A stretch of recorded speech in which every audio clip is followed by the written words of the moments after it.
గోదావరిలో కాలుష్యాన్ని వదులుతున్న Andhra paper mills ను షోకాజ్ నోటీసులు జారీ చేయాలని ఉప ముఖ్యమంత్రి పవన్ కళ్యాణ్ కాలుష్య నియంత్రణ మండలి అధికారులను ఆదేశించారు. ఇటీవల రాజమహేంద్రవరంలో గోదావరి నది కాలుష్యాన్ని ఆయన క్షేత్రస్థాయిలో పరిశీలించారు.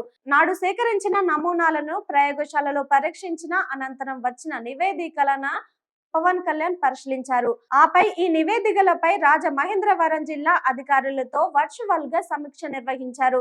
నిర్దేశిత పరిమాణం కంటే భారీ స్థాయిలో ప్రమాదకర రసాయనాలు గోదావరిలో కలుస్తున్నట్లు నివేదికలో తేలిందన్నారు. ఇంత జరుగుతుంటే అధికారులు ఏం చేస్తున్నారని ప్రశ్నించారు. నెలకు ఒకసారి నమూనాలు సేకరిస్తున్నట్లు అధికారులు బదులుగా ఇచ్చారు. ఇంత కలుషితం అవుతుంటే చర్యలు ఎందుకు తీసుకోలేదని పవన్ కళ్యాణ్ అధికారులను అడిగారు. అంతేకాకుండా వెంటనే ఆంధ్ర పేపర్ మిల్స్ యాజమాన్యానికి షోకాజ్ నోటీసులు జారీ చేయాలని డిప్యూటీ సీఎం పవన్ కళ్యాణ్ ఆదేశించారు.